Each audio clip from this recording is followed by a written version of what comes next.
Dolly and Friends!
Taglamig, bisperas ng Pasko.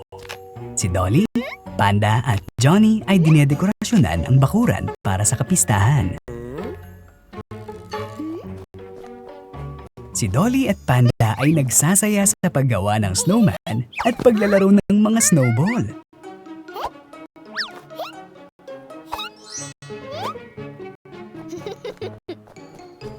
Oh no! Hinawakan ni Dolly ang hagdan ni Johnny.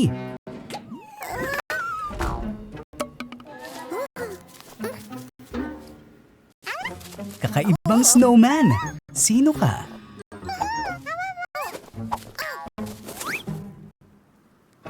Si Johnny ito! Maligayang Pasko, mga kaibigan!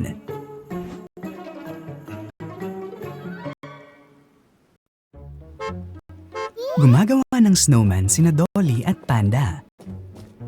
Wow! May truck ng bumbero si Johnny. Wow! Astig na kotse!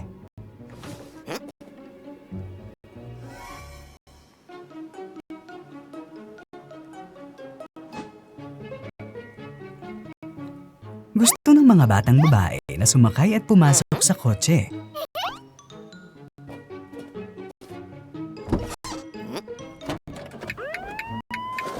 Oh no! Nalaglag ang gulong ng kotse. Si Johnny na bumbero ay tumawag kay Thorny para humingi ng tulong.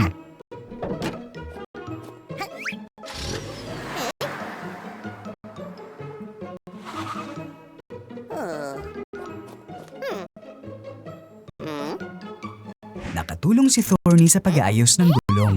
Salamat! Biglang may nagsalita sa radyo ni Johnny na bumbero. Bilisan mo ang tawag! Si Baby at Daddy Dragon ay tumakbo palabas ng masusunog na bahay. Nagmamadaling tumulong si Johnny na bumbero. Huwag malungkot mga Ginoo! Si Johnny na bumbero ang mag-aayos ng mga bagay ngayon.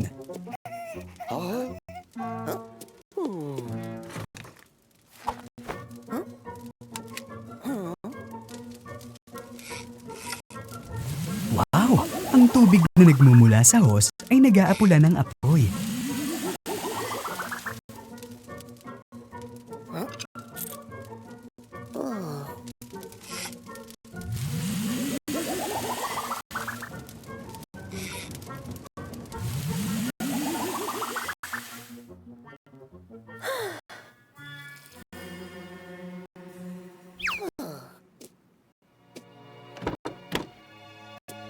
Oo, ayos na ang lahat ngayon. Niyakap ni Dragon si Jimmy na bumbero. Sobrang cute. Lumabas ang mga batang babae at nakakita ng snowmobile. Hindi ito umaandar sa anumang dahilan. Tinawagan ni Dolly si Thorny para tumulong.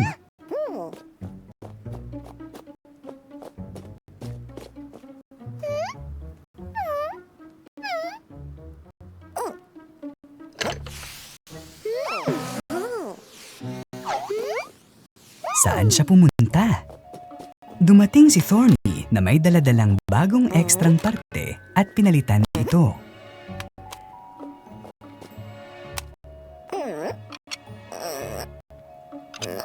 Oh no! Nakuryente si Thorny! Mag-ingat! Yay! Ang snowmobile ay umaandar na!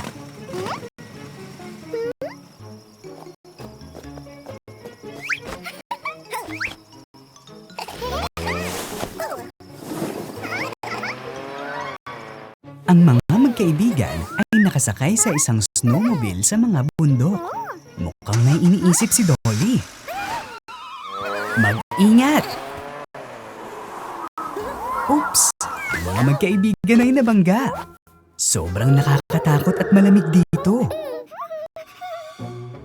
Oh, sino yan? Takbo!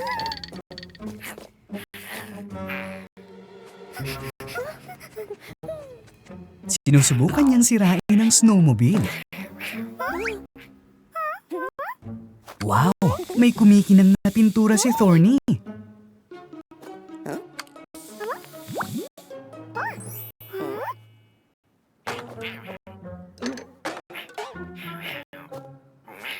Haha! Ang mga magkaibigan ay kumikinang sa iba't ibang kulay. Tinakot nila ang estranghero.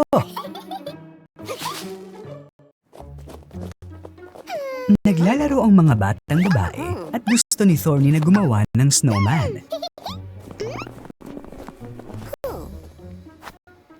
Gusto rin tumulong ni Panda at Dolly.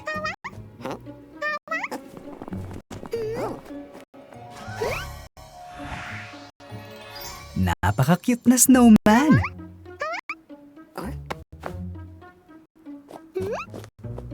Pinakinang ito ni Thorny. Galing!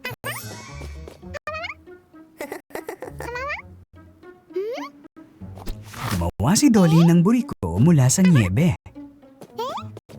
Wow! Pink na ngayon!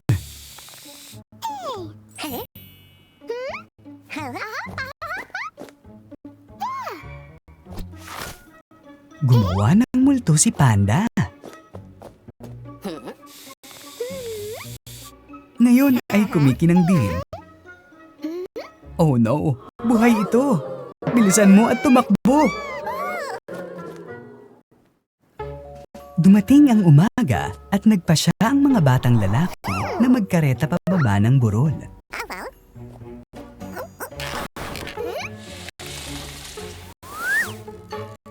Wow! Matarik na dalisdis! Gusto ito ng mga batang babae. Kinuha ni Thorny ang kareta sa itaas. Ang mga batang babae ay gumulong nang hindi naghihintay sa matinik na hedgehog.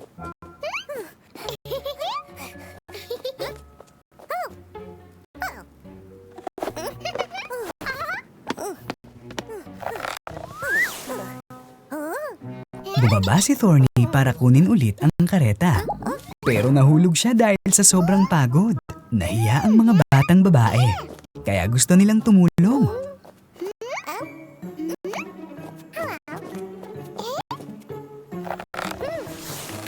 Yay! Lahat ay nag-skate at ang lahat ay nagsaya. Naglalakad sina Dolly at Thorny sa kagubatan. Parang nagyelo si Dolly. Ano ito? May apoy doon. Bilisan mo dyan!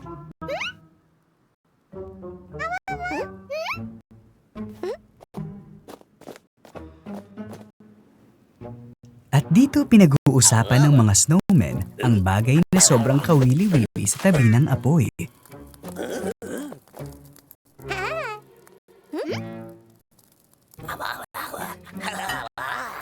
Oh no, parang gusto nilang galitin ang mga magkaibigan.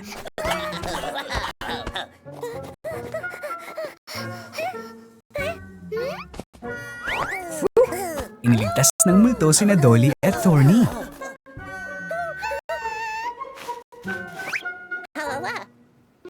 Haha!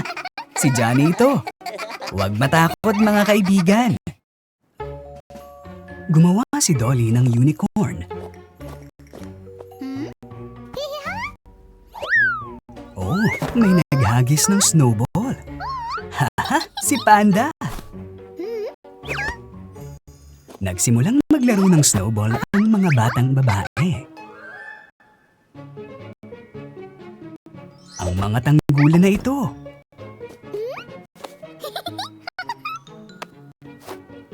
Nagpinta si Panda ng snowball at inihagis ito kay Dolly. Oh no! Madumi si Dolly. Buti na lang madaling matanggal ang pintura. Naghagis din si Dolly ng napinturahang snowball. Ang paglalaro ay naging mas kawili-wili at kapanapanabi. Hinahangaan ni Tommy ang manyebe na figura ni Dolly. Nakuha rin niya ang kanyang snowball. Ahaha! Naging bughawang unicorn. Si Dolly, Panda at Baby Dragon ay naglalakad sa paligid ng tindahan. Wow!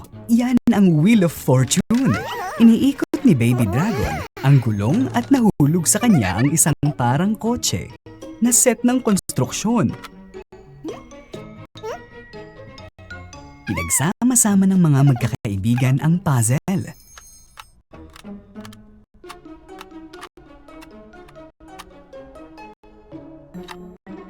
Wow! Ito ay isang tunay na kotse. Sa pagkakataong ito, nakakuha ng gagamba ang mga magkaibigan.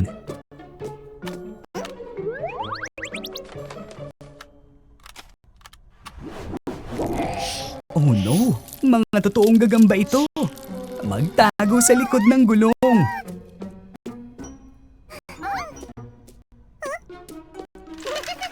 Pinaikot muli ni Baby Dragon ang gulong at nahulog ang sorbetes.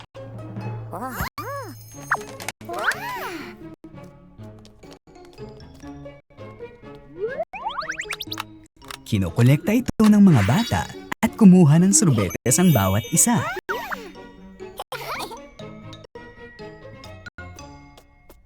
Oo, isang multong puzzle.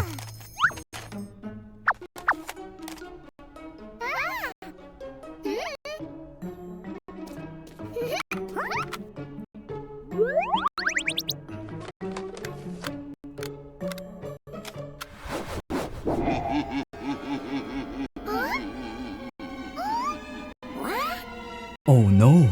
Parang buhay ito! Takbo!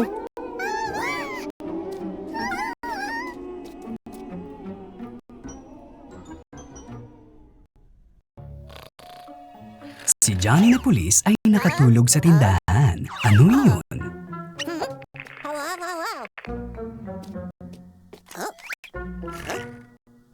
Sina Dolly at Tommy pala na nakascooter. Mukhang hinahabol sila.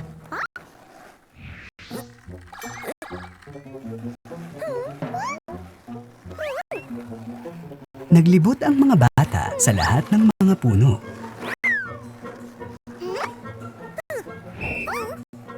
At lahat din ng mga kahon. Oh no! Isang balakid na gawa sa kahon. Mag-ingat ka!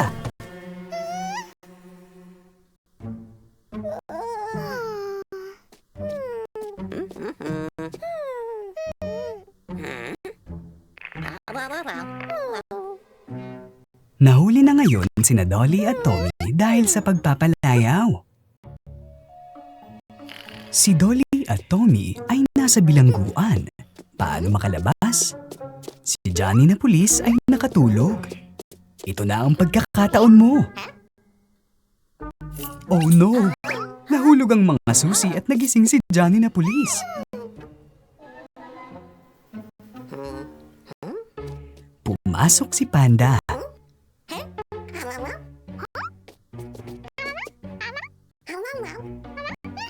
Mukhang sinusubukan niyang mang-abala kay Johnny na pulis.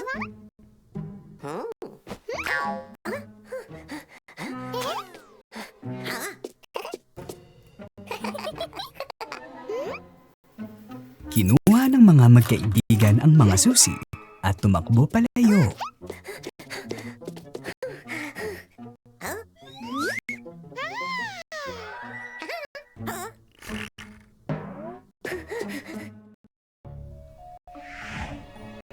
Ang mga magkakaibigan ay nagmamaneho papalayo kay Johnny na pulis.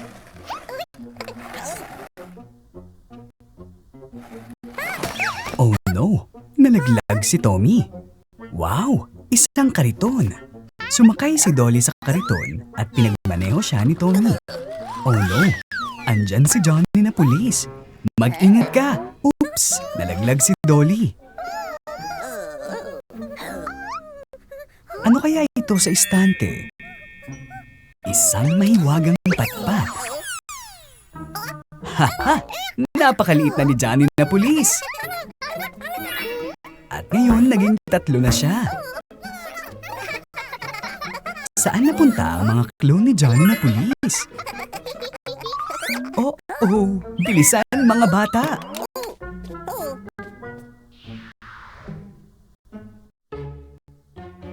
Pinasakay ni Dolly si Panda sa isang kariton. At nakisakay din si Panda kay Dolly sa kariton. Bakit huminto ang kariton? Wow! Isang bag ng mga regalo. Nakakatawang kuneho.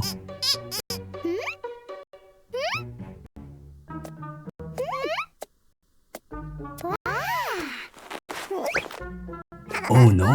Nakuha ni Tommy ang bag. Umiyak ang mga batang babae. Dumating ang pulis na si Johnny para mag-imbestiga. Grabe ang habulan. Yay! Nagawa ni Johnny na pigilan si Tommy na bully.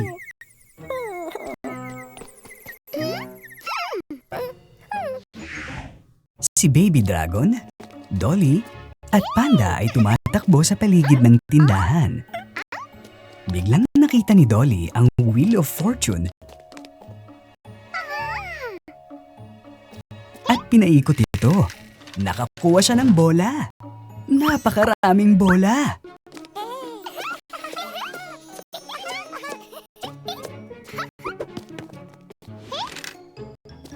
Sa pagkakataong ito, nalaglag ang ilang laruang kabayo.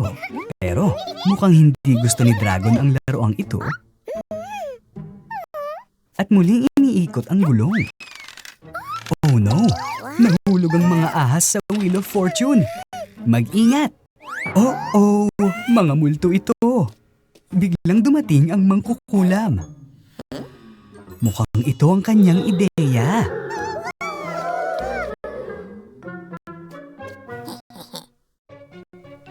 Naglalaro ang mga bata sa tindahan. Pumunta si Dolly sa isang lugar. Wow! Mga trampoline! Halika!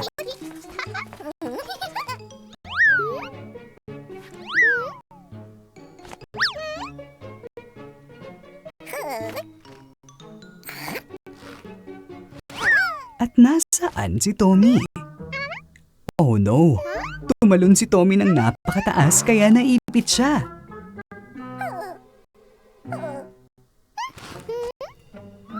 Sinubukan ni Dolly na hilahin ang kanyang kapatid pero hindi ito umubra.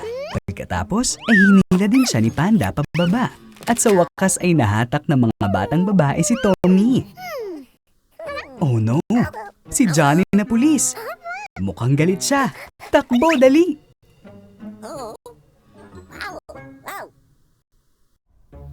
Naglalaro si Dolly ng mga laruan. Oh no! Isang bubuyog! Tumakbo si Dolly sa kusina ng kanyang ina. Pero tila natatakot din siya.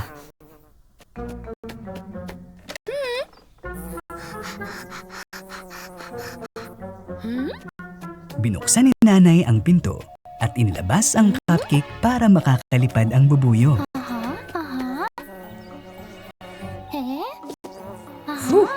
Lumipad ito palabas.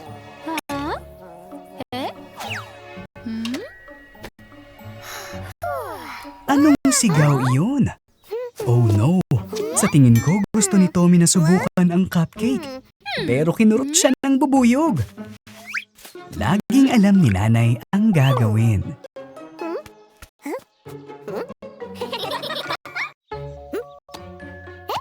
Naglalaro sina Dolly, Tommy at Baby Dragon. Sayang naman, ito na ang ulan.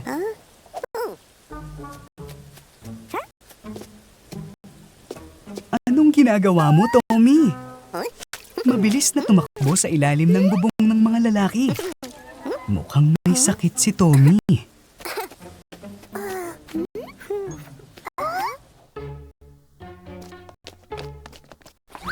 Well, Tommy, ngayon ay gagamutin ka.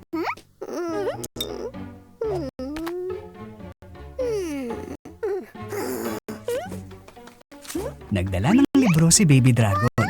Basahin natin ito. Yay! Tumigil na ang ulan.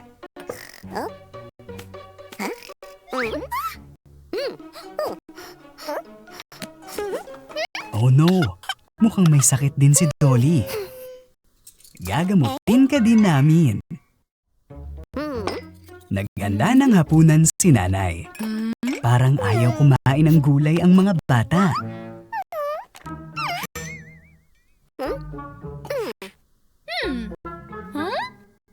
Galit si Nanay sa pag-uugali ng mga bata.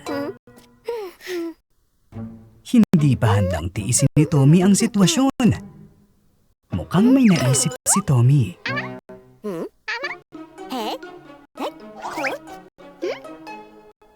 Naglabas si Tommy ng mga nakatagong candy mula sa ihawan.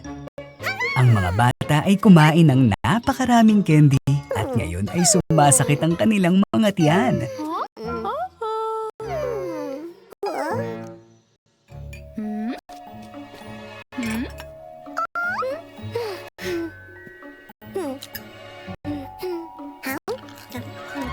Ang mga gulay ay napakasarap at malusog. Si Dolly at Panda ay may kanya-kanyang ginagawa at biglang bumukas ang pinto ng aparador. Wala namang laman. Nakabukas ang bintana. Ano ang nasa loob? Isang multo! Binalaan ni Dolly si Panda tungkol sa multo. Pero wala na ang multo. At naisip ni Panda na niloloko siya ni Dolly.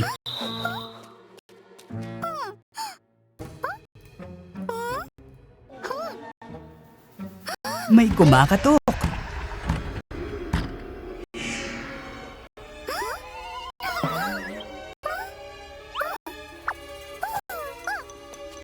Nagsimulang ilipat ng mga batang babae ang mga gamit papunta sa pinto.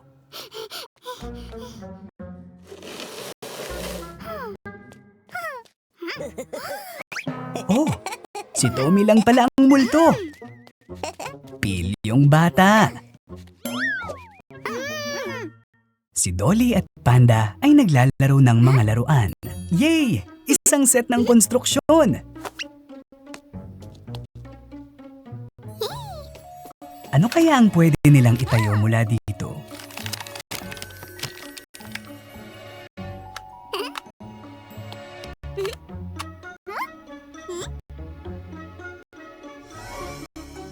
Napakagandang lungsod ang napatayo ng mga batang babae. Ngayon ay pwede na silang maglaro hanggang sa gusto nila. Wow! Sino ito? Isang dinosaur.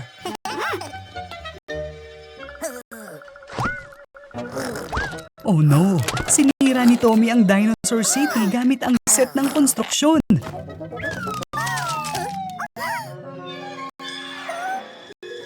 Mga bata, hulihin ang nagloloko! Nagbabasa si Dolly ng mga libro tungkol sa mga multo. Biglang naging asul si Dolly at natakot. Tumakbo si Dolly sa kanyang ina, pero hindi niya ito makita.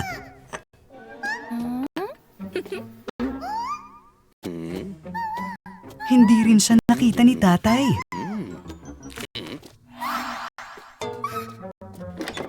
Mukhang nakita ni Tommy ang kapatid niya. Oh no, nakita niya si Johnny. Galit na galit si Dolly. Binuhat ng mga paru-paro si Dolly at itinaas. Biglang nagising si Dolly. Buti na lang, panaginip lang pala ito.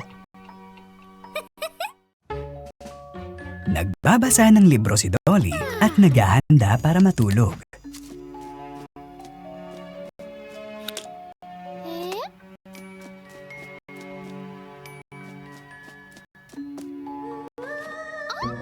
Ano ang tunog na iyon? Sino yung nasa pinto?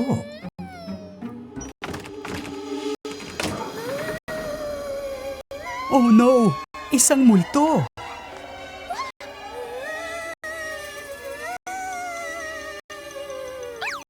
Haha! Ito na naman si Tommy sa mga biro niya. Nakabukas ang pinto. Ano ang nasa loob?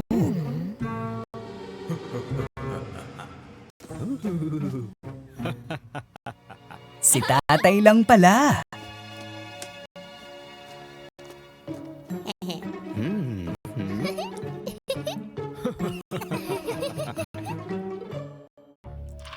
Naglalaro sina Dolly at Tommy sa sala.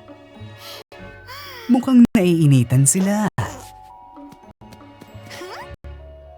Yay! Pinaandar ni Dolly ang bentilador. Mas mabuti ng ganito. Oh no! Ang mangkukulam! Multo! Mag-ingat ka!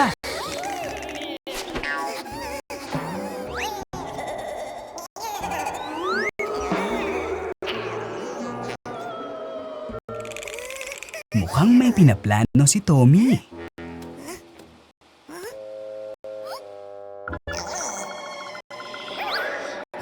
Tinangay ni Tommy ang multo gamit ang bentilador. Magaling! Tumingin ang mangkukulam sa bintana. Tinangay ng hangin ng bentilador ang sombrero ng mangkukulam. Ang galing! Magaling, mga kaibigan! Naglalaro si Dolly ng mga laruan sa kwarto at biglang namatay ang ilaw.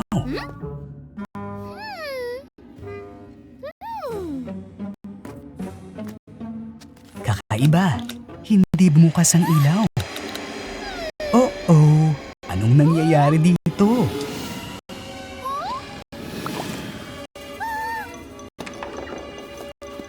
Buti na lang at dumating na si tatay.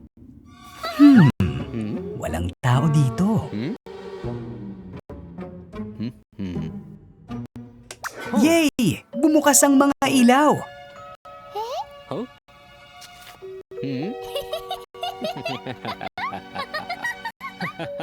Walang dapat ikatakot.